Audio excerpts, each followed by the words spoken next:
एक साल पूरा हो गया है, लेकिन सत्ता में आने से पहले जो वादे उमर सरकार ने किए थे उनको लेकर सियासत आसमान पकड़ने लगी है। मैनिफेस्टो को लेकर बीजेपी ने रिपोर्ट कार्ड जारी कर दिया है। सवाल पूछे हैं कि बताइए, जिन वादों को लेकर आप सत्ता के सिंहासन पर विराजमान हुए, एक साल बाद उन वादों का क्या हुआ? हालांकि बीजेपी के इस रिपोर्ट कार्ड पर अब नेशनल कॉन्फ्रेंस 10 साल की नाकामयाबियों का हिसाब बीजेपी से मांग रही है। I, Umar Abdullah, do swear in the name of God. सत्ता की शपथ और एक साल बाद वादों पर अग्निपथ। जम्मू कश्मीर की उमर सरकार का एक साल पूरा होने जा रहा है। तमाम चुनौतियों को पार करते हुए पिछले साल 16 अक्टूबर को जम्मू कश्मीर की सियासी तस्वीर में नया फ्रेम जड़ा था। As Chief Minister for the Union Territory of Jammu and Kashmir, except as may be required for the due discharge of my duties as such minister.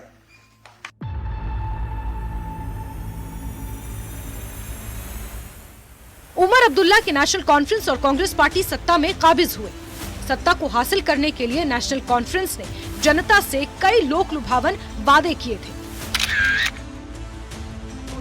और अब जब सरकार को एक साल पूरा होने जा रहा है तो विपक्ष सरकार को उन वादों को लेकर आईना दिखा रहा है।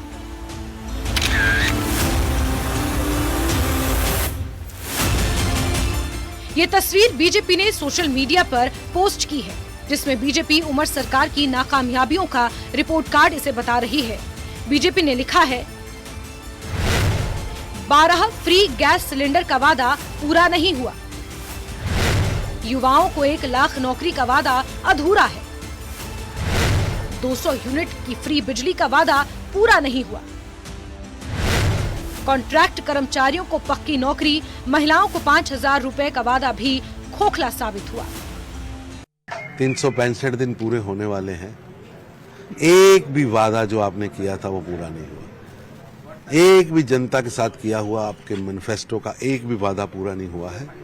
इधर उधर की बात ना कर, मैनिफेस्टो का काम पूरा कर। आपने अभी तक एक साल में 16 कैबिनेट मीटिंग्स की।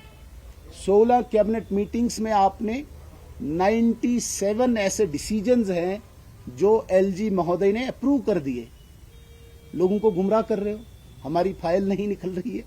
आप मुझे बताइए, कौन सी ऐसी फाइल है जो आपकी कमिटमेंट लोगों के साथ थी और जिसको एलजी साहब ने रोका है? 200 यूनिट बिजली की है क्या? 12 गैस सिलेंडर की है क्या? 10 किलो राशन की है क्या?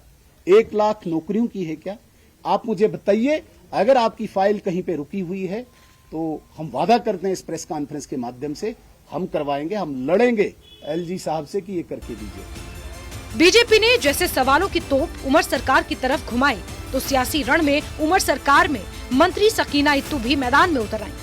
कहा कि हमसे 1 साल का हिसाब मांगने वाली बीजेपी पहले 10 साल का हिसाब दे।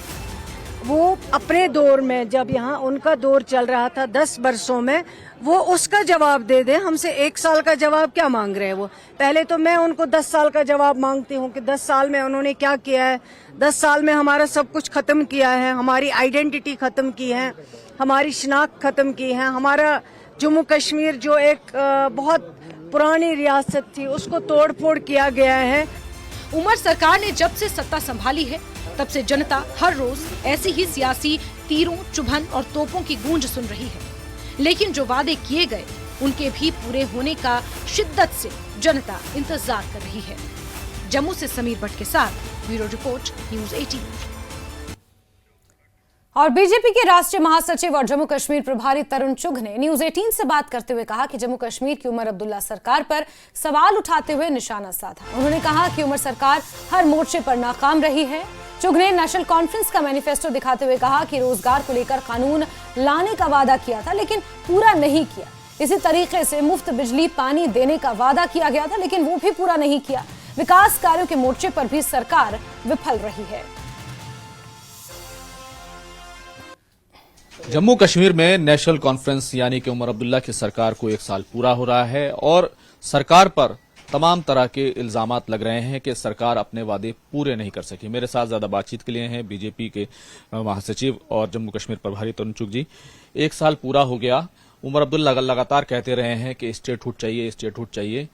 क्या कहेंगे, 1 साल पूरा हो गया? 365 दिन बीत गए। अब्दुल्ला साहब, आपको ये मैनिफेस्टो भूल गया होगा। इस मैनिफेस्टो के अंदर जो वादे किए थे शायद आपको भूल गए हैं। देश की जनता ने, जम्मू कश्मीर की जनता ने जो मौका आपको दिया था, वो मौका आप खो चुके हैं।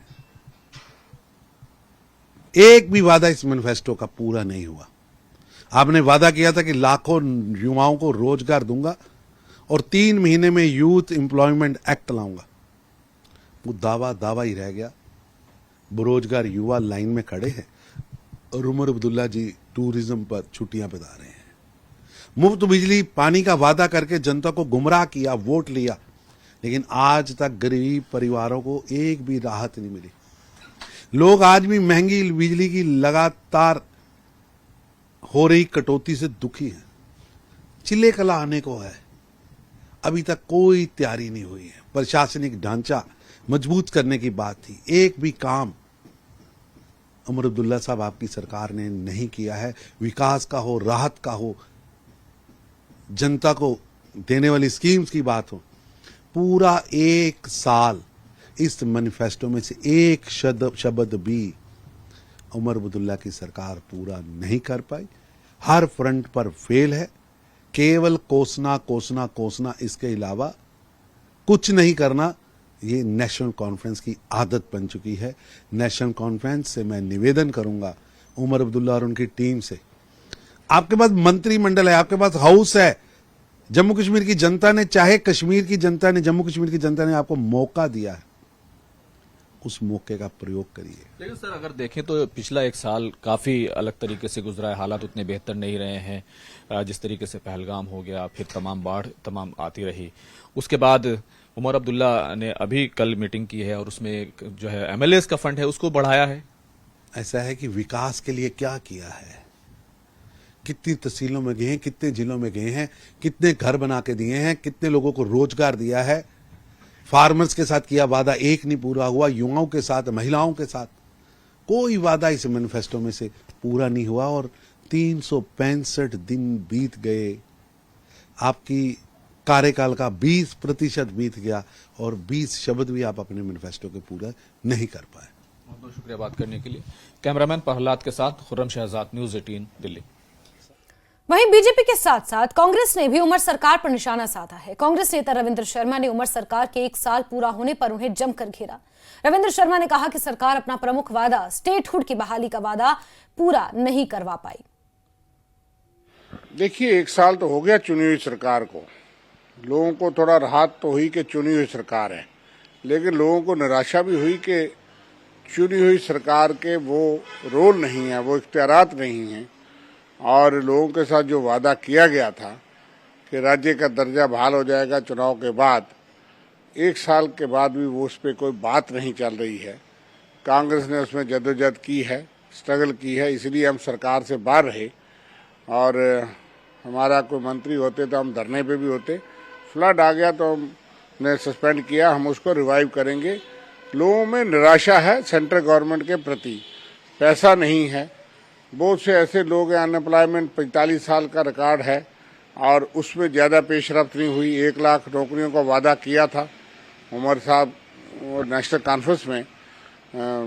कुछ और वादे भी थे, मुफ्त सिलेंडर्स के, मतलब जो सिलेंडर बढ़ा करके राशन के, वो पूरे नहीं हो सके। मगर उसमें एक बड़ी जिम्मेवारी बीजेपी और केंद्र सरकार की है कि राज्य सरकार, झूठी सरकार को ना चलने देने में, बिजनेस रूल्स नहीं बन सके 1 साल में, तो नीयत खराब बीजेपी की है, केंद्र की है। रिमोट कंट्रोल से चलाना चाहते हैं क्योंकि वो सत्ता में बैठ नहीं सके। हमारा कोलिशन हो गया, जिसकी वजह से लोगों ने बीजेपी को बाहर रखने के लिए पूरा प्रयास किया। और चाहे कंप्लीट मेजॉरिटी ना हो, लेकिन कोलिशन के पास कंप्लीट मेजॉरिटी है। गवर्नमेंट तो स्टेबल रही, लोगों ने सब्र रखा, लेकिन अब लगता है कि लोगों का सब्र जो है वो टूट रहा है, हर पैमाने पे टूट रहा है। उनको नहीं मालूम होता तो वो जो है वो यूटी की गवर्नमेंट से भी बहुत कुछ एक्सपेक्ट करते थे। उनको इस चीज़ से ताल्लुक नहीं कि आपको पावर्स क्यों नहीं है, आपके पास पावर्स कम हैं, लेकिन बहुत सी चीज़ों पे वो राहत महसूस करते थे जो नहीं हो सका। क्योंकि उसकी बड़ी वजह स्टेटहुड का बहाल होना ना है। और जितनी विजिबिलिटी और होनी चाहिए उसको बढ़ाना चाहिए इस हालात में, और हमें स्टेट के दर्जे के लिए जंग लड़नी चाहिए, इकट्ठे होकर लड़ना चाहिए। वो तमाम पार्टियों को लड़नी चाहिए जो ये चाहते हैं कि स्टेट का दर्जा बहाल हो, चाहे वो कोalition का हिस्सा हो ना हो, लेकिन जब तक स्टेटहुड नहीं मिलेगी कोई सरकार कोई डिलीवर नहीं कर पाएगी।